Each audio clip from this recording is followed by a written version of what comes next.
अस्सलाम वालेकुम।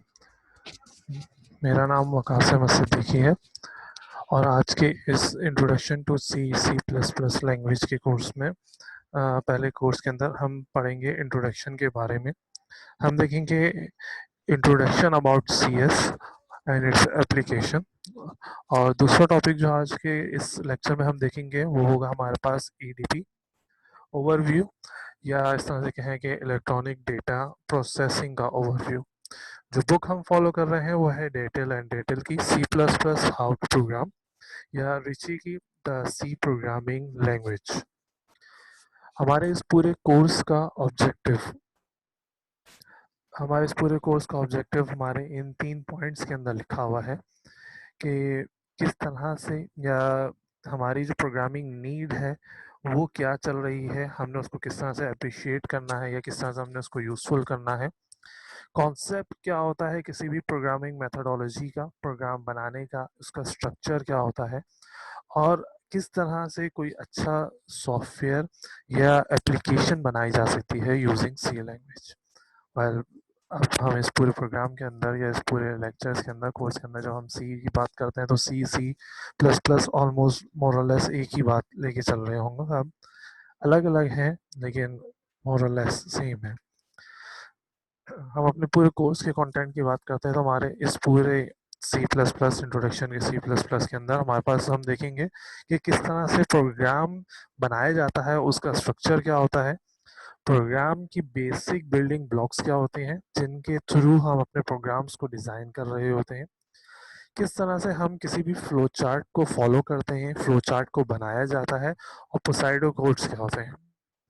इस पूरे introduction to C plus plus के आगे आने वाले लेक्चर्स में और आज के इस लेक्चर के अंदर हम इन चीज़ों के बारे में, इनसे रिलेटेड चीज़ों के बारे में पढ़ेंगे।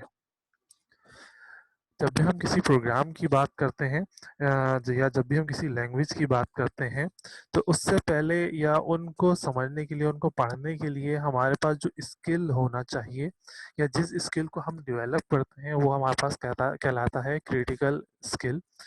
इस स्किल के अंदर हम 3 पॉइंट को देखते हैं।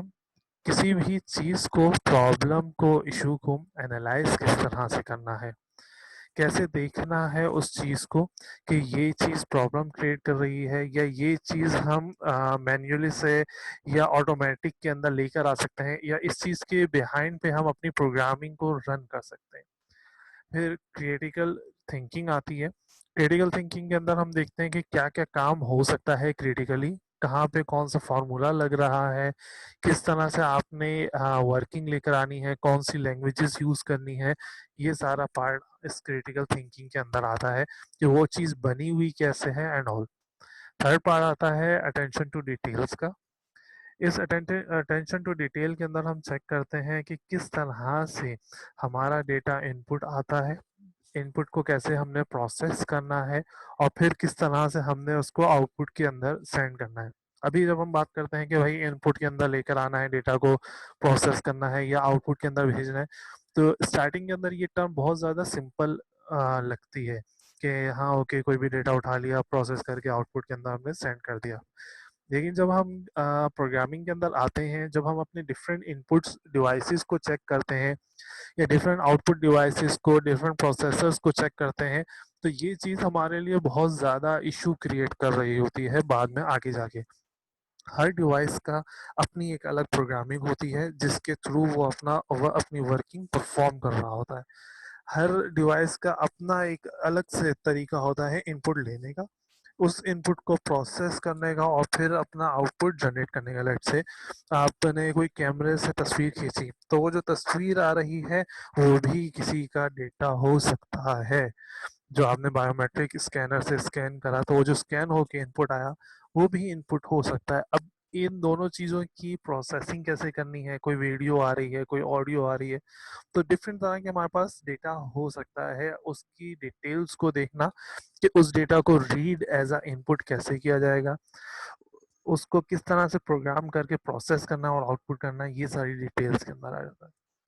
जब भी हम बात करते हैं किसी प्रोग्राम को बनाने की या किसी भी चीज़ को बनाने की तो हमारे पास आती है रेसिपी।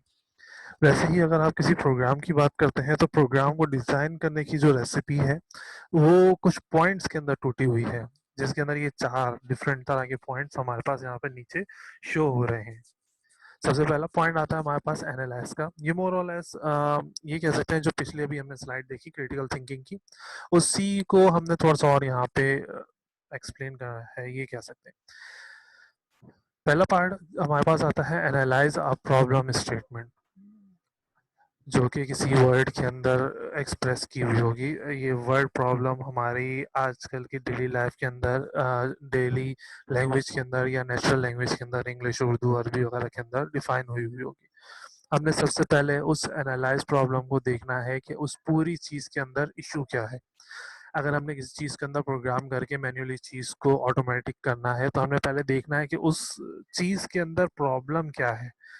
कोई किसी ऑफिस के अंदर कोई मैन्युअली काम हो रहा है, उसको जब आप प्रोग्राम करके हार्डवेयर के थ्रू उसको ऑटोमेटिक कर रहे हैं या डेटाबेस के थ्रू कर रहे हैं, तो यूजिंग कंप्यूटर, तो प्रॉब्लम किस चीज़ के अंदर आ रही है कि वो डेटा कैसे ले रहा है या टाइम को किस तरह से आपने कंट्रोल करना है, इस तरह की दूसरी चीज़। फिर आपने सेकंड पॉइंट आता है एब्स्ट्रैक्ट इट्स एसेंस। एसेंस के अंदर आता है कि आपने देखना है कि उसके इंग्रेडिएंट्स क्या है।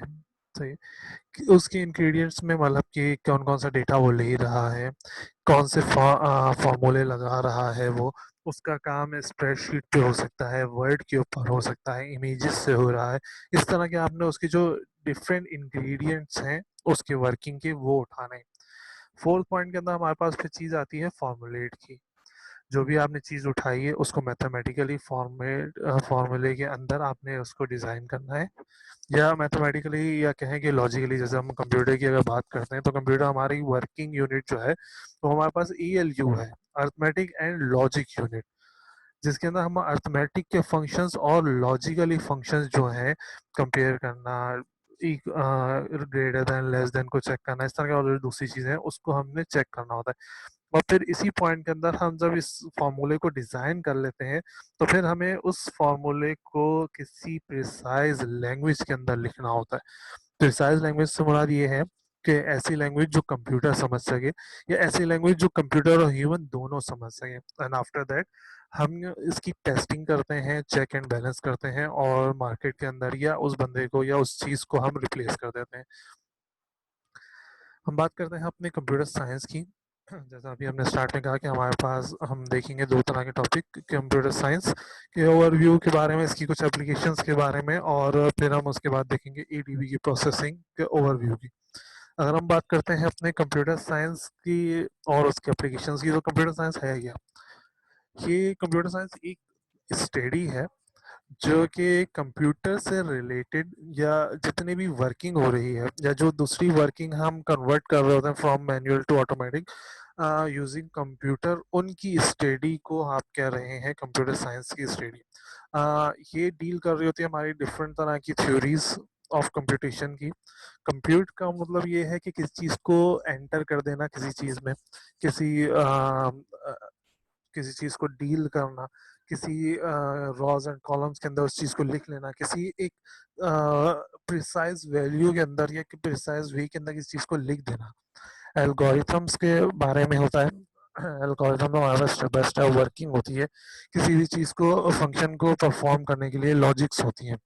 किसी भी प्रॉब्लम को कंप्यूट करना, उसको प्लेस करना, उसके ऊपर वर्किंग करवाना या करना, कंप्यूटर सॉफ्टवेयर और हार्डवेयर को डिज़ाइन करना और उसके एप्लीकेशंस, ये सारी चीज़ों के बारे में जब हम पढ़ते हैं, इनसे रिलेटेड चीज़ों के बारे में या इनकी वर्किंग के बारे में, इनकी यूजेस के बारे में हम पढ़ते हैं, तो ये हमारे पास आती है सारी चीज़ें हमारी कंप्यूटर साइंस के अंदर।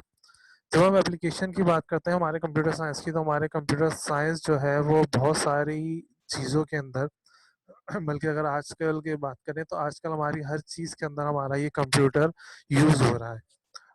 दो तरह की चीज़ें हमने यहाँ, मैंने तीन तरह की चीज़ें मैंने नीचे यहाँ पे शो की हुई हैं एप्लीकेशन के। एक आपके पास आ रहा है scientific computing. Okay, scientific computing and simulation. Simulation और साइंटिफिक कंप्यूटिंग अलग अलग है, लेकिन दोनों को एक साथ भी लिखा जा सकता है। साइंटिफिक कंप्यूटिंग के अंदर हम देखते हैं कि किसी भी चीज़ को आप साइंटिफिकली मेथड के अंदर या मैथमेटिकली फॉर्मूले के अंदर किस तरह से लिखेंगे। कोई चीज़ कम हो रही है, कोई चीज़ ज़्यादा हो रही है, किसी चीज़ की बेसिस पे आपने अपनी कोई वर्किंग करनी है। लेट्स से अगर मैं कहता हूँ कि यार, अगर ये A और B मौजूद है, तो ही डी के पास ये वर्किंग जाए, वरना डी के पास ये वर्किंग ना जाए। जैसे अक्सर ऑफिस वगैरह के अंदर होता है कि जिस बंदे का आपको साइन चाहिए होता है, तो वो साइन करने से पहले आपके डॉक्यूमेंट्स चेक करता है। जैसे लेट्स से एग्जांपल के तौर पे हम इंटरव्यू देने जाते हैं, तो इंटरव्यू देने से पहले आपको कुछ वर्किंग करनी पड़ती है कि भाई आपको बुलाया गया हो, सीवी वगैरह चेक करके आपके डॉक्यूमेंट्स वो चेक करता है, आपसे क्वेश्चन आंसर करता है, उसके बाद आपको जॉब मिलती है। तो इन सारी चीज़ों को अगर आप किसी फॉर्मूले के अंदर बंद करें, तो वो आपके पास कहलाती है साइंटिफिक कंप्यूटेशन। सिमुलेशन का पार्ट के अंदर हम बात करते हैं किसी भी चीज़ को वर्चुअली परफॉर्म कर देना। वर्चुअली परफॉर्म कर देने के अंदर सिमुलेशन आजकल बहुत ज़्यादा इन है हमारी वर्किंग के अंदर। आजकल जैसे सिमुलेशन के अगर एग्जांपल लें तो कार सिमुलेशंस आ रही हैं। बहुत सारे मुल्क आजकल फिजिकली कार ड्राइविंग नहीं देखते at a time of giving driving license. वो सिमुलेशन बेस भी जो प्रैक्टिस है वो करवा देते हैं। आपके पास एरोप्लेन उड़ाने से पहले एरोप्लेन नहीं दे दिया जाता किसी बंदे को, पहले उसकी सिमुलेशन की जाती है कि भाई इस तरह से एरोप्लेन उठाया जाता है, ये बटन्स यूज किए जाते हैं, ये नहीं यूज किया जाता है, इस तरह से बोला जाता है। सारी इस तरह की सिमुलेशंस जो हैं वो की जाती हैं। इन सिमुलेशंस के बैकएंड पे भी हमारा इस कंप्यूटर साइंस का, इस डेटा प्रोसेसिंग का और दूसरी इस तरह की दूसरी लैंग्वेजेस का यूज हो रहा होता है।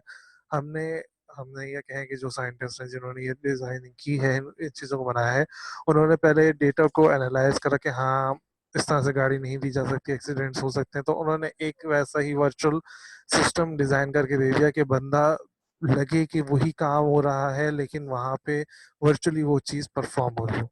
फिर हमारे पास जो आजकल का एक हॉट टॉपिक चल रहा है वो चल रहा है आपका एआई। एआई को अगर देखेंगे तो एआई हमारे पास दो डिफरेंट तरह की चीज़ों के अंदर टूटा हुआ है। एक है आपके पास बिग डेटा या डेटा साइंस, और एक है आपके पास न्यूरल लैंग्वेज या न्यूरल साइंस। न्यूरल लैंग्वेज के अंदर मोस्टली कम काम हो रहा है। न्यूरल लैंग्वेज के अंदर ऐसा होता है कि आपको एक सिनेरियो के अंदर छोड़ दिया और उस सिनेरियो की बेस पे कंप्यूटर खुद ही से डिसीजन ले कि क्या उसके लिए अच्छा है, क्या अच्छा नहीं है, इस तरह से। जहाँ तक बात आपकी डेटा साइंस की, तो डेटा साइंस के अंदर हम पीछे एक डेटाबेस बना देते हैं डिफरेंट, और उस डेटाबेस के अंदर रहते हुए आप हम अपना कोई भी डेटा को प्रोसेस कर रहे होते हैं। फॉर एग्जांपल जैसे गूगल आपके पास एआई के ऊपर वर्किंग कर रहा है, लेकिन डेटाबेस साइड पे, सही है, बिग डेटा के ऊपर। उन्होंने बहुत सारा डेटा अपने डेटाबेस के अंदर सेव किया हुआ है। जब हम लिखते हैं कैट लेट से, तो वो कैट से रिलेटेड जितनी भी तस्वीरें हैं, कैट से रिलेटेड जितने भी वर्ड हैं, जहाँ पे भी वो CAT लिखा हुआ है, वो आपको डेटा लाकर वहाँ पर प्रोवाइड कर दे। फिर उसके और डिफरेंट तरह के उन्होंने रूल्स वगैरह लगाए हुए हैं जिनके बेसिस पे आप अपनी प्रोग्रामिंग, अपनी वर्किंग परफॉर्म करते हैं। ये था हमारे पास यहाँ तक अभी कंप्यूटर साइंस के बारे में और उसकी एप्लीकेशन के बारे में। अब जो हम देखेंगे वो है आपके पास ओवरव्यू ऑफ EDP या इलेक्ट्रॉनिक डेटा प्रोसेसिंग। जब हम बात करते हैं अपने इलेक्ट्रॉनिक डेटा प्रोसेसिंग की, तो ये इलेक्ट्रॉनिक डेटा प्रोसेसिंग जो है तीन हिस्सों में टूटा हुआ है। सबसे पहले आपके पास इलेक्ट्रॉनिक, फिर आपके पास आता है डेटा, और फिर आपके पास आता है प्रोसेसिंग।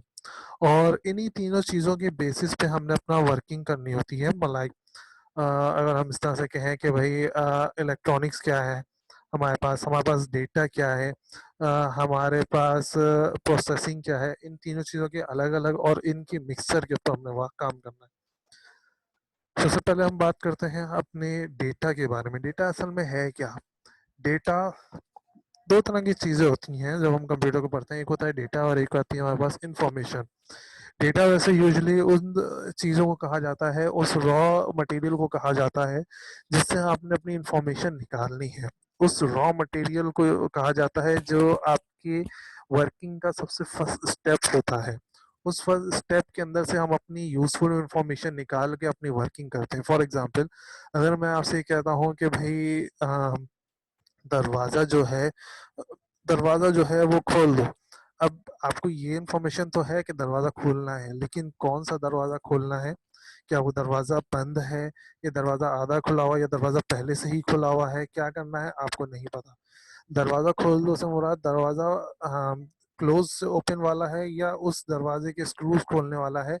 तो ये आपके पास कहलाता है रॉ डेटा। लेकिन अगर आपको प्रॉपरली बताया जाए भाई स्क्रू खोल के दरवाज़ा अलग निकाल दो, तो ये आपके पास फिर हो जाती है इंफॉर्मेशन।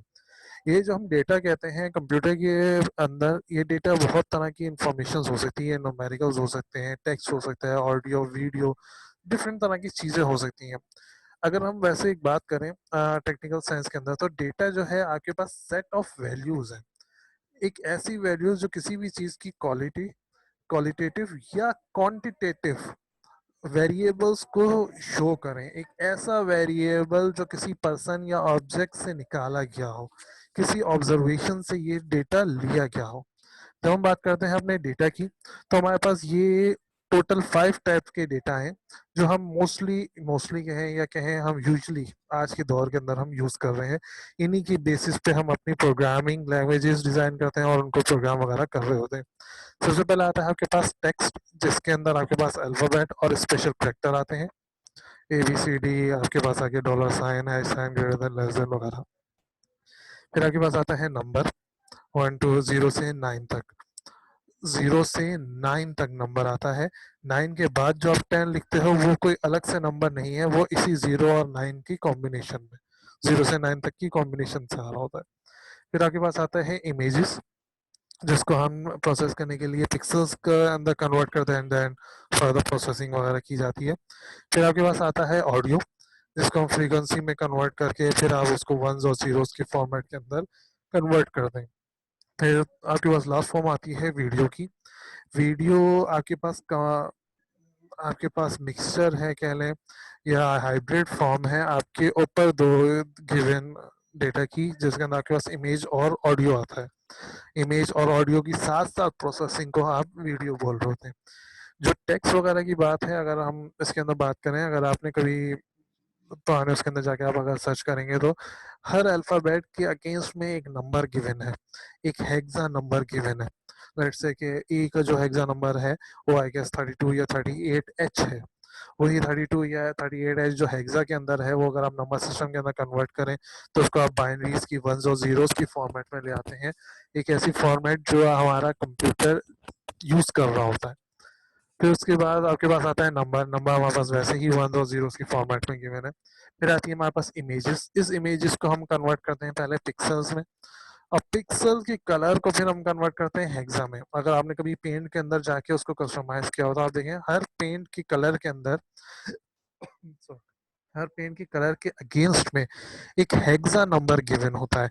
कोई भी एच करके, FFFF H, 5FH करके या 50H करके, ये नंबर उस कलर को रिप्रेजेंट कर रहा होता है।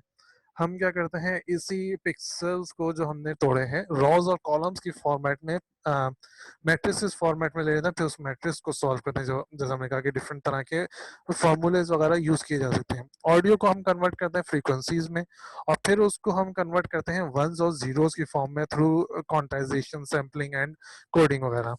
और वीडियो फिर हमारे पास जैसे भी बताया हाइब्रिड है। इस हाइब्रिड के अंदर ऑडियो और इमेज दोनों की वर्किंग चल रही होती है। बात करते हैं हम अपनी डेटा प्रोसेसिंग की। डेटा प्रोसेसिंग है क्या? जो भी आपने डेटा उठाया, इन 5 टाइप के अंदर से कोई भी डेटा अगर आपने उठाया, उस डेटा की मैन्युपुलेशन एक यूजफुल फॉर्मेट के अंदर कहलाता है डेटा प्रोसेसिंग। अगर आपने इतनी बात समझ ली तो आपको आई गेस इतनी सारी चीज पढ़ने की जरूरत नहीं पड़ेगी।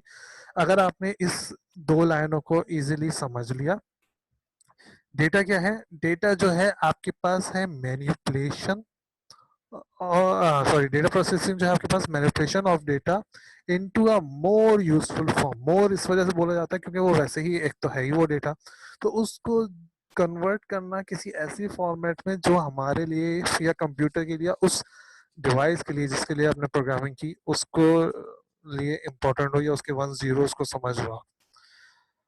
बाज़ों का होता है कि एक डेटा टाइप को दूसरे डेटा में ही कन्वर्ट करते हैं, बाज़ों का तो उसको सिर्फ वन जीरोस में कन्वर्ट करते हैं। ये पे डिपेंड करता है। जैसे फॉर एग्जांपल हमारे पास थंब स्कैनर है, या आईडी का बार कोड स्कैनर है। बार कोड स्कैनर क्या करता है, या थंब स्कैनर क्या करता है, जो हमारी थंब के इम्प्रेशन आता है, जो उसकी तस्वीर आती है, उसके पास इमेज आती है, वो उस इमेज को चेक करता है। जैसे फेस रिकॉग्नाइजेशन होता है, फेस रिकॉग्नाइजेशन क्या करता है, तस्वीर खींचने के बाद या उस जो बंदा वहां बैठा होता है उसको मैच करता है अपने डेटाबेस में से, और फिर चेक करता है कि हाँ भाई चीज ऑल ओके है, डेटा प्रोसेस हो गया, उसने उस डेटा को कन्वर्ट करा, अपने डेटा के लिहाज से, हाँ भाई इतने परसेंट मैच हो रहा है, प्रोग्राम में जाके देखा कि उतने परसेंट मैच के ऊपर क्या उसको फंक्शन परफॉर्म करना है। लेट से 80% के बाद चीज को ओपन होना है, तो उसने देखा हाँ भाई 79 है, तो कह देता है कि नहीं भी आपका अंगूठा सही नहीं लगा हुआ, या और इस तरह की डिफरेंट तरह की एरर्स आपको शो कर रहा होता है।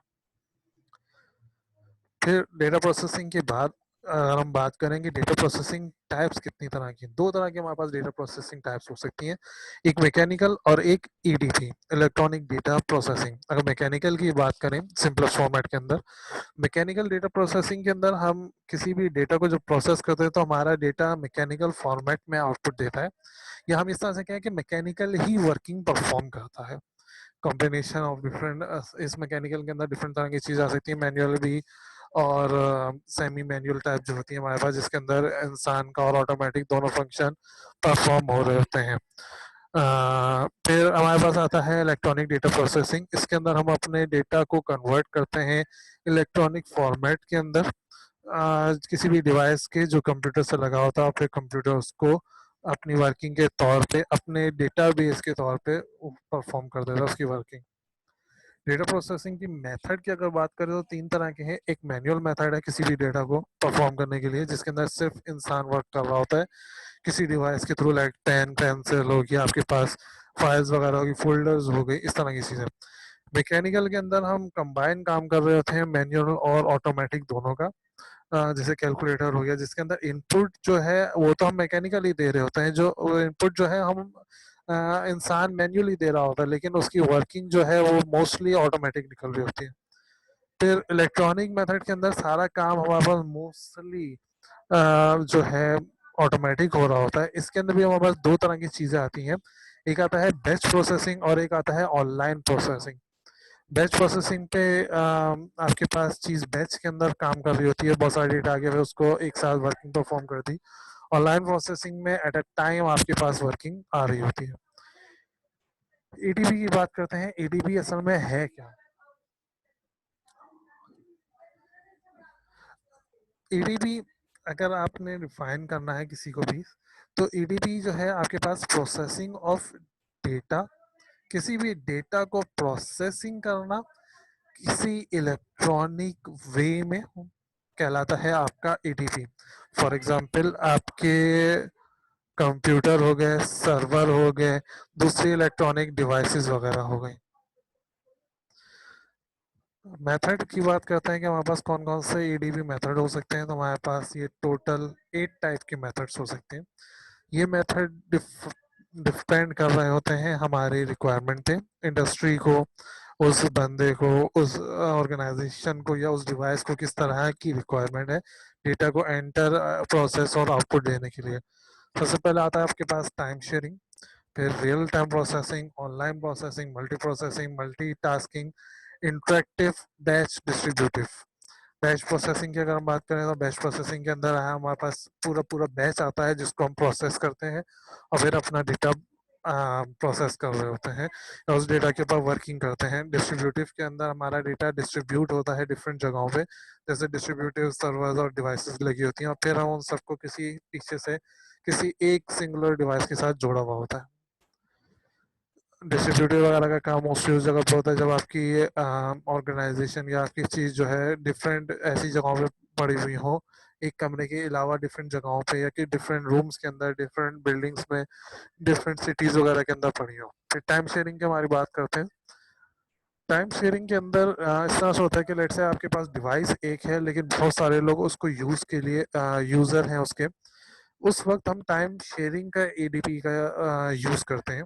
ये जितनी भी प्रोसेसिंग है, ये जितने भी यूजेज हैं, मेथड्स हैं, ये सब डिफरेंटली भी वर्क करते हैं और कहीं कहीं पे हम इनका कंबाइन वर्किंग भी यूज कर रहे होते हैं। टाइम शेयरिंग के अंदर हम क्या करते हैं, जब बहुत सारे यूजर एक ही डिवाइस को एक एट अ टाइम प्रोसेस करते हैं तो हम हर एक के लिए टाइम फिक्स कर देते हैं, इसका इतना टाइम है, इसका इतना टाइम, इसका इतना टाइम है, कि जब उसकी चीज प्रोसेस में हो रही हो दूसरी चीजें इनलाइन आ जाए, इस तरह से। रियल टाइम प्रोसेसिंग के अंदर क्या होता है, सारा काम रियल टाइम के अंदर हो रहा होता है, जो भी आपने इनपुट दिया वही आपके पास वर्किंग आउटपुट के अंदर आ जाएगी। लेट्स से कि जैसे स्विचेस वगैरह होते हैं, जैसे ही बटन दबाया आपके पास फैन ऑन हो गया, फैन ऑफ हो गया, इस तरह से।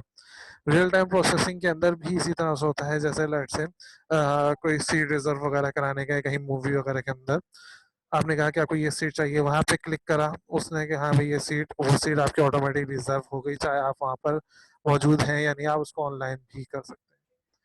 फिर आपके पास आता है ऑनलाइन प्रोसेसिंग। ऑनलाइन प्रोसेसिंग के अंदर क्या होता है, हम दूर से बैठ के अपने डेटा को ऑनलाइन ही प्रोसेसिंग कर सकते हैं। जिस इस ऑनलाइन प्रोसेसिंग के अंदर आजकल हमारे पास जो आ रही है मोस्टली चीज़ें, जैसे क्लाउड कंप्यूटिंग, हम कहीं से भी बैठ के अपने डेटा को प्रोसेस कर सकते हैं। लेट्स से कि जैसे ये डेटा, अगर आप ये स्लाइड देख रहे हैं तो ये स्लाइड मेरे सिस्टम में पड़ी हुई है, ये वीडियो मेरे सिस्टम में सेव हो रही होगी, लेकिन जब या ये यूट्यूब के ऊपर, यूट्यूब के सर्वर्स के ऊपर सेव हो रही होगी, जब आप लोग इसको देखेंगे, या डिफरेंट हमारे एम्स के या जो दूसरे ऑर्गेनाइजेशन उसके सर्वर्स पे सेव हो रही होगी। लेकिन जब आप इसको अपने घर से देखेंगे तो क्या ऑनलाइन प्रोसेसिंग कर रहे होंगे आप इस डेटा की, डेटा कहीं और पड़ा हुआ, लेकिन आपने उसको ऑनलाइन प्रोसेस करके चेक करा, या जो भी वीडियो ऑडियो को प्रोसेस करके अपना आउटपुट जनरेट करा है। मल्टी प्रोसेसिंग के अंदर क्या होता है,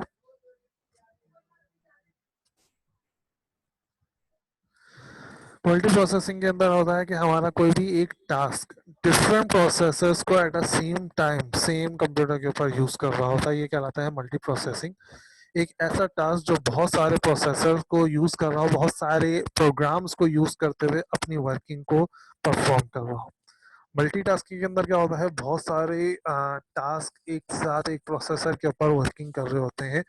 लेट से अगर आप कोई वीडियो देख रहे हैं तो उस वीडियो के अंदर, टास्क के अंदर आपके पास ऑडियो भी चल रही होगी, वीडियो भी चल रही होगी। ऑडियो को चलाने के लिए अलग से प्रोग्रामिंग की हुई होती है, वीडियो के लिए आपने लेट से अलग से प्रोग्रामिंग बनाई हुई है। तो जब वो दोनों टास्क, ऑडियो और वीडियो की अपने अपने वर्किंग परफॉर्म कर रहे होंगे एक ही प्रोसेसर को यूज करते हुए, एक ही प्लेटफॉर्म को यूज करते हुए, तो वो आपके पास कहलाएगी मल्टीटास्किंग। फिर आता है हमारे पास इंटरेक्टिव प्रोसेसिंग। यहाँ पे खैर हमने तीन चीजें लिखी हुई हैं, पिक डिटेक्शन, इंटीग्रेशन और क्वांटिटेशन।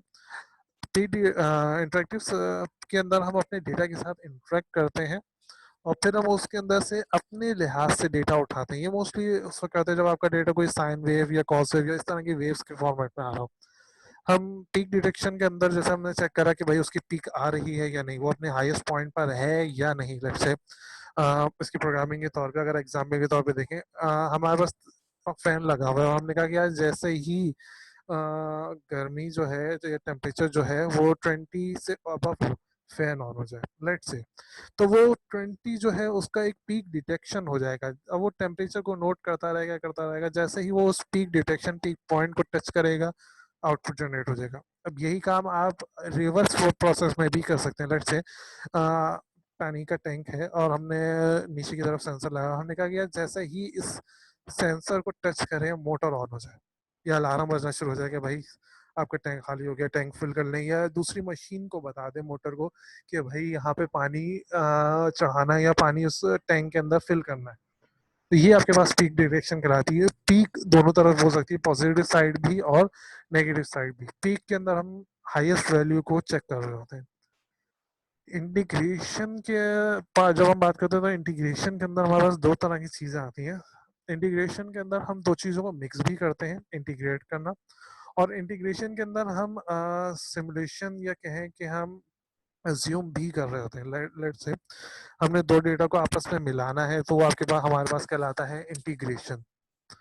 ठीक है, हमने दो डेटा को आपस में मिलाना है, वो हमारे पास कहलाता है इंटीग्रेशन। आपने ऑडियो अलग बना दी, वीडियो अलग बना दी। अब इन दोनों डेटा को जब आप प्रोसेस करोगे एक साथ, एक किसी भी थ्रू सॉफ्टवेयर, तो वो आपके उन दोनों डेटा को जब आउटपुट के अंदर लाएगा तो इंटीग्रेटेड आउटपुट कहला रहा होगा वो। इसके अलावा सिमुलेशन के अंदर हम इंटीग्रेशन जो देखते हैं वो ये भी होती है कि आपने कोई छोटी चीज़ के ऊपर प्रोसेस कर लिया, अपना डेटा देख लिया कि हाँ भाई ये डेटा आपने कर लिया इतने परसेंट, फिर आपने कहा ये जो इसका आउटपुट आ रहा है वही बाकी सबका आउटपुट होगा। फॉर एग्जाम्पल कोई ट्रक है, ट्रक के अंदर से आपने दो चीज़ों के वेट कर लिया मशीन ने, उसने कहा कि हाँ भाई ये दोनों 5-5 किलो के हैं, और टोटल जो आपका ट्रक है या टोटल जो कंटेनर है वो लेट्स से 100 किलो का है, लेट्स से। तो अगर आपने कहा कि एक पैकेट या दो पैकेट जो आपने करे वो दोनों 5-5 के हैं, तो इसका मतलब ये जो ट्रक जिसका वेट 100 किलो है, तो 100 किलो के मुराद ये है कि उसके अंदर 20 डिवाइड लेट्स से बॉक्सेस होंगे। क्वांटाइजेशन या क्वांटाइजेशन के अंदर हम क्वांटिटी कर लेते हैं, या इस क्वांटाइजेशन के अंदर भी दो पार्ट होते हैं। हम चीज़ों की क्वांटिटी चेक कर लेते हैं कि इतना होना चाहिए तो वर्किंग हो, वरना वर्किंग ना हो। दूसरे उसके अंदर हम फिक्स कर देते हैं कि भाई इतनी क्वांटिटी के ऊपर चीज ऑन हो, इतने के अंदर ऑन ना हो। और इसके अंदर फिर जब हम इलेक्ट्रॉनिक वर्किंग करते हैं तो हम जीरोस और वन को बीच में ले आते हैं। अगर इस पॉइंट पर है तो वन, इस पॉइंट पे नहीं है तो जीरो। जैसे एग्जाम्पल के तौर पे पुराने ज़माने में जब हम ब्लैक एंड वाइट चीज़ें देख रहे होते थे, तो लेट से हम ब्लैक को वन और वाइट को जीरो, या वाइट को वन और ब्लैक को जीरो, कुछ भी आप कह लें। हमने कहा जैसे ही कोई चीज़ वाइट हो तो हम उसको वन कह दें, कोई चीज़ जैसे ही ब्लैक हो तो हम उसको जीरो कह दें। ये इस तरह के हमारे पास क्वांटिटेशंस होती हैं। एलिमेंट की बात करते हैं इलेक्ट्रॉनिक डेटा प्रोसेसिंग के अंदर।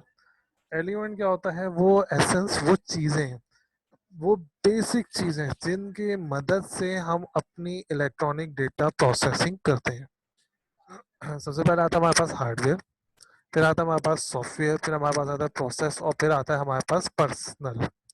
हार्डवेयर के अंदर हम चेक कर रहे होते हैं वो डिवाइसेस जो हमारा इनपुट लें या जिसके अंदर हमारा डेटा सेव हो रहा हो। सर्वर्स हो गए, इनपुट डिवाइसेस के अंदर आपके पास कीबोर्ड्स हो गए, माउस हो गए, स्कैनर्स हो गए, टाइपराइटर्स वगैरह, डिफरेंट तरह की कैमरा वगैरह हो गया, माइक वगैरह हो गया, सर्वर्स हो गए आपके पास आउटपुट के लिहाज से जो है मॉनिटर्स वगैरह हो गए। इन सॉफ्टवेयर के अंदर हम देखते हैं कि हमें उसके अंदर कौन सा सॉफ्टवेयर चाहिए जो इन सारी डिवाइसेस को इंटीग्रेट करके एक दूसरे के साथ चला सके, एक दूसरे के साथ मिला कर चला सके। किस तरह से आपने अपने डेटा को प्रोसेस करके आउटपुट के अंदर देना है, तो ये कौन सा सॉफ्टवेयर है जो इस डेटा को एनालाइज करेगा जो हम इनपुट लेके प्रोसेस करके आउटपुट पे देना चाहते हैं, या हार्डवेयर के लिहाज से कौन सा सॉफ्टवेयर हमारा बेस्ट है। प्रोसेस सेक्शन के अंदर हम प्रोसेसिंग करते हैं जिसके अंदर हमारे पास कोडिंग आती है, जिसके अंदर हमारे पास मैथमेटिकल इक्वेशंस आ रही होती हैं, इस तरह से। फिर पर्सनल की जब बात करते हैं तो पर्सनल के अंदर हम देखते हैं कि हमने कौन सी लैंग्वेज यूज़ करनी है, ऐसी लैंग्वेज जो हमारे लिए या कोई भी दूसरा बंदा, आम बंदा जो है उसको पढ़ के समझ ले। और कौन सी उस लैंग्वेज के अगेंस्ट में किस तरह से हमने कोडिंग करनी है कि जब भी हम कोई ए बी सी या कोई भी इस तरह की वर्डिंग लिखें, तो कोई भी हम इस तरह का कोड लिखें तो कंप्यूटर उसको अपनी मशीन लैंग्वेज में वन जीरोस की फॉर्मेट में समझ ले। स्टेजेस की बात करते हैं कि ईडीपी किन स्टेजेस से गुजरता है। ईडीपी के 4 स्टेजेस हैं। सबसे पहला स्टेज है कलेक्शन का, दूसरा स्टेज है प्रिपरेशन का, तीसरा स्टेज है इनपुट का, और चौथा स्टेज है आपके पास प्रोसेसिंग का। पहला स्टेज कलेक्शन का। कलेक्शन के अंदर हम इंश्योर करते हैं कि हमने कौन कौन सा डेटा कलेक्ट करना है और कहाँ से कलेक्ट करना है। अभी हमने डेटा कलेक्ट नहीं करा, अभी हमने उनसे डेटा इनपुट नहीं लिया, अभी हम सिर्फ कलेक्शन के अंदर देख रहे हैं कि हमने किस किस से डेटा कलेक्ट करना है। अच्छा, यहाँ से इतना डेटा उठाना है, इस सर्वर से इतना डेटा कलेक्ट करना है, इस सर्वर से ये डेटा कलेक्ट करना है, सर्वर से ये डेटा कलेक्ट करना है, सर्वर से ये करना है, यहाँ से ये इमेज उठानी है, यहाँ से ये ऑडियो उठानी है। इस तरह से हमने डेटा की कलेक्शन एक फाइल बना ली। फिर हम प्रिपेयर करते हैं अपने सिस्टम को कि भाई यहाँ से इस डेटा को पहले उठाना है, इसको बाद में उठाना है, इसको उसमें third fourth fifth. Third stage के अंदर फिर आता है इनपुट का प्रोसेस। इनपुट के प्रोसेस के अंदर हम अपने डेटा को, जो हमने स्टेजेस बनाई होती है कि पहले ये फिर ये फिर ये, हम उसको अपनी किसी डिवाइस के थ्रू, किसी इनपुट डिवाइस के थ्रू इनपुट लेते हैं, और फिर चौथे स्टेज के अंदर हम उसको प्रोसेस करते हैं through with respect to our programming. हमारे पास जो दो और पॉइंट्स हैं जो हमने इसके अंदर देखे हैं, एक है हमारे पास एडवांटेजेस ऑफ ईडीपी, और दूसरा है हमारे पास disadvantages of EDP. Advantages of EDB की अगर हम बात करते हैं तो ईडीबी के बहुत सारे एडवांटेजेस हैं। जब भी खैर हम कोई इस तरह की डिवाइस बनाते हैं इंसान की हेल्प के लिए, तो उसके अंदर एडवांटेजेस मोस्टली ज़्यादा होते हैं। ईडीपी ने सबसे पहले तो क्या करा है, हमारे डेटा की स्टोरेज जो मैन्युअली हम करते थे उसको अपने पास रख लिया है, सॉर्टिंग में हमारे पास हेल्प कर रहा होता है, हमारे पास सेविंग के अंदर हेल्प कर रहा होता है, हमारे डेटा को ऑटोमेटिक जो डबलिंग वगैरह होती है हमारी, उससे हमें सेव कर रहा होता है, खुद ही से प्रोसेस करता है, कोई गलती ना हो, टाइमली उस चीज़ को रिकॉर्ड रख रहा होता है। डेटा अगर सेव कर दिया तो उसको वापस से रिट्रीव करने में हमारी हेल्प कर रहा होता है। जो सेंसिटिव डेटा हम अगर किसी कॉपी वगैरह के अंदर या हमने इस तरह से कहीं और रखा होता है जो टाइम के साथ ख़राब हो सकता है, तो उसको एक जगह पे प्रॉपर फॉर्मेट के अंदर रखने में हमारी हेल्प कर रहा होता है। ऐसे डेटा को जो हमारा प्राइम एसेट है, हमारा पेपर वर्क ज़्यादा हो रहा होता है बगैर ईटीपी के, तो पेपर वर्क की कॉस्ट को बचाता है। हमारा टाइम ज़्यादा लग रहा होता है पेपर वर्क करने में और दूसरे इस तरह के काम के डॉक्यूमेंटेशन में, तो उस टाइम को सेव करने में हमारा हेल्प कर रहा होता है, चीज़ को ऑटोमेट कर देता है। हम बाज़ बार ऐसा भी होता है हम आधा टाइप करते हैं वो पूरा टाइपिंग में वो चीज़ शो हो जाती है। हम आधे वर्ड लिख के भी उस पूरी चीज़ को रिट्रीव कर सकते हैं, हमें पूरा लिखने की ज़रूरत नहीं है। डिसएडवांटेज इसके अंदर क्या होता है कि हमारा सारा डेटा एक जगह पे बैठा होता है और अगर कोई हैकर आता है तो वो हमारा ये यूज़फुल डेटा देख सकता है। जहाँ तक बात हमारी इस डेटा की है, तो जब हम किसी डेटा को कोड करते हैं तो हमें एक बहुत बड़ा सा टेबल चाहिए होता है उस डेटा को रिकॉर्ड रखने के लिए। ये दो हमारे पास डिसएडवांटेजेस थे, हैकर का और कोडिंग का टेबल बनाने के लिए। आज का जो हमने पहला लेक्चर देखा है वो हमने देखा है डेटल एंड डेटल की C plus plus how to program, और रिची की द सी प्रोग्रामिंग लैंग्वेज से। आज के इस लेक्चर में यहीं तक था। Thank thank you. अल्लाह हाफिज़।